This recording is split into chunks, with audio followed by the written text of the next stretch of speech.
الحيوانات المفترسة هي الحيوانات التي تتخذ مطاردة الحيوانات الأخرى وأسرها وقتلها أسلوبا للحصول على غذائها. إنها حيوانات برية تستخدم حواسها الفطرية والمكتسبة لترشدها إلى فرائسها.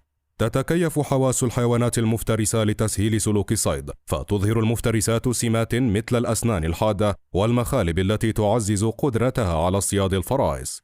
هل يمكن للثعبان أن يهزم النمس في قتال مباشر؟ يتوقف ذلك على ما إذا كان الثعبان كبيرا بما يكفي أو يصنع سما كافيا لقتل أي منهما. بالنسبة للنمس سينخفض حجمه وكمية السم الذي يمكن أن ينتجه الثعبان. الكوبرا البالغ الذي يتمتع بصحة جيدة يمكنه مواجهة أعدائه بكل قوة وجسارة. هذا الثعبان يمكنه أن يقتل النمس بالتأكيد. نظرا لحقيقة أنه كبير وينتج الكثير من السم، هذا يقلل من قدرة النمس على مقاومة السم. يجب أن يكون الثعبان كبيرا ومحظوظا بما يكفي للدغ النسر في منطقة بها الكثير من الأوعية الدموية للقضاء على النسر. يجب أن أذكر أيضا أن النمس الهندي الرمادي والنمس النحيف هما أساسا يهاجمان الثعابين السامة. يقدر أن النموس تفوز بنسبة 70% إلى 80% من المواجهات بين الكوبرا والنمس، لذا فإن مهاجمة هذا الثعبان غير حكيم حتى بالنسبة للحيوانات المفترسة وخاصة النمس. النسر له التفوق على الكوبرا، ومع ذلك فإن النمس أصغر قليلا من أن يواجه كوبرا ضخمة بهذا الحجم.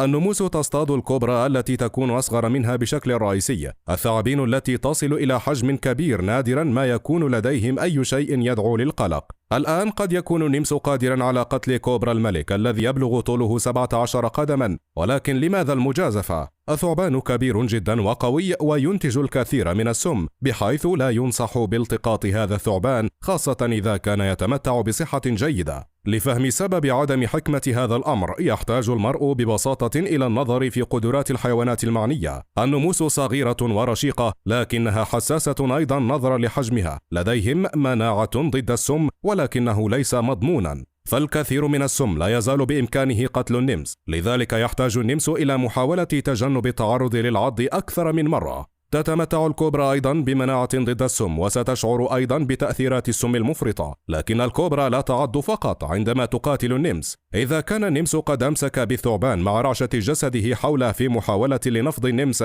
وإذا حدث ذلك فإن حجمها الهائل يعني أنه يمكن أن يرتجف بقوة أكبر، وإذا انتهى الأمر بالنمس للضرب من قبل الأشياء فقد تكون البيئة. عندما يهتز الكوبرا الملك فقد يكون الضرر خطيرا ومميتا.